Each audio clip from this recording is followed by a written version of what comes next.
Moi, c'est Billy, un passionné de tatouage qui a fini par créer sa propre marque de montres-outils assemblées en France. Et aujourd'hui, on va parler des nouvelles samouraïs qui ont presque les mêmes caractéristiques que les anciennes, mais à 200 euros de plus, puisque les nouvelles sont à 650 euros et les anciennes, les originales, on va dire, sont toujours à 450 euros. Donc, dans cette vidéo, on va voir d'où vient cette différence de prix et si elle est vraiment justifiée. Je vais aussi vous donner mon ressenti personnel sur le confort en fonction de la taille du poignet, puisque les diamètres aussi sont différents et le port n'est pas du tout les mêmes entre les deux. Alors on va commencer par la plus ancienne, la Samurai Black Waffle. C'est une plongeuse en acier inoxydable avec un boîtier assez imposant de 44 mm et 13,4 mm d'épaisseur. Elle a un verre Hardlex, donc minéral, un insert de lunettes en aluminium et le mouvement était un 4R35, donc très connu et fiable, avec 41 heures de réserve de marche. Pour le coup, c'est une vraie belle tool watch, bien solide, bien robuste et qui sera pas compatible avec les petits poignets. Sur mon poignet de 17,5 cm, c'est déjà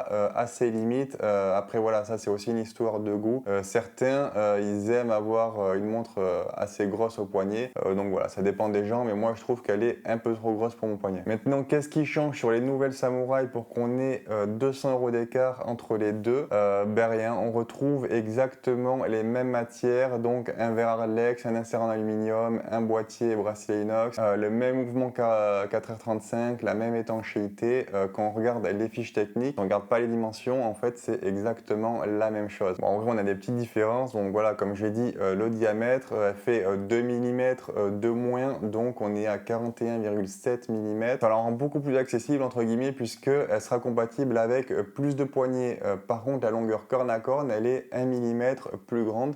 Donc comment ça se fait qu'elle se porte mieux sur mon poignet? C'est tout simplement parce qu'en fait le profil a complètement été retravaillé. Il épouse beaucoup mieux le poignet par rapport aux anciennes samouraïs. Donc en fait, c'est quoi? Effectivement, retravailler les cornes, elles sont vraiment superbes, plus effilées et moins massives. Je trouve que ça donne un look qui est élégant. Donc ça pareil, ouais, il y a des gens qui préfèrent un look plus brut et d'autres plus distingués. Donc c'est pas forcément mieux, ça dépend de vous et de vos préférences, mais voilà, c'est à noter. Ensuite, évidemment, le cadran et les aiguilles changent. J'aime bien, sont plus fines et brossées. Le texte sur le cadran est exactement le même. Par contre, ils ont mis les marqueurs de minutes sur le cadran plutôt que sur le réo, comme sur l'ancienne. Là, pour le coup, j'aime bien. Ça donne encore une fois un look plus classe. Les couronnes sont toutes les deux vissées et molletées. Je précise que ça, c'est bien la couronne, la pièce qui permet de remonter et régler la montre. Et ça, la pièce qu'on tourne, c'est la lunette. Je le précise très souvent, mais parce qu'il y a beaucoup de monde qui confond. Et moi, par exemple, vu que je fais aussi des montres sur mesure avec Bébé Gear, pour des clients, des fois, il y a des confusions. Ensuite, on a une lunette molletée sur les deux. Au niveau du lume, c'est exactement la même couleur et la même puissance. C'est toujours excellent chez Seiko. Ensuite, on a du changement, par contre, au niveau de la date. Alors déjà, elle est passée à 4h30 au lieu de 3h. Et si vous avez des problèmes de vue et que c'est important pour vous de pouvoir lire la date, oubliez ce modèle parce que déjà, elle est en blanche sur fond noir. Donc moi, je trouve ça plus joli qu'on ait un cadran noir. Mais par contre, c'est un peu moins lisible. Mais là, en plus, elle est beaucoup plus petite. Donc ça aussi, c'est à savoir. Ensuite, là aussi où on a du changement, c'est sur le bracelet. Et je préfère celui de la nouvelle. Il est aussi plus petit puisqu'il fait 20 mm à l'entrecorne et il rétrécit jusqu'à 18 mm. Alors que sur l'ancienne, il mesure 22 mm à l'entrecorne et 20 mm à la boucle. Donc ça accentue du coup la différence des tailles des montres et on gagne un peu en poids aussi puisque on a 195 sur l'ancienne et 170 grammes sur la nouvelle. En revanche, aucune différence sur la qualité et les finitions, c'est les mêmes boucles aussi, c'est juste la taille qui change quoi. Si vous voulez upgrader la Samurai Black Waffle, le mieux à faire c'est de lui mettre un bracelet Braxen Exad comme celui-ci. Vous avez un vrai gain de qualité, des maillons plus robustes, une boucle qui est usinée au lieu que de la tôle emboutie, des vis plutôt que des goupilles pour ajuster le bracelet et une finition qui est bien meilleure que sur celui d'origine. Il existe aussi d'autres modèles de bracelets pour d'autres Seiko, je vous laisse découvrir ça sur braxen.co et je vous mets le lien en description. Pour revenir à nos montres, je vois pas vraiment ce qui fait qu'on a une différence de 200 euros sur les deux montres. Voilà, elles sont différentes, ça c'est sûr, mais il n'y a rien qui justifie le coût d'une production plus élevée sur la nouvelle Samurai, à part forcément les économies d'échelle, puisque puisqu'ils ont produit beaucoup plus de samouraï original, on va dire, par rapport aux nouvelles, là où c'est un tout nouveau design qu'ils ont dû concevoir, etc.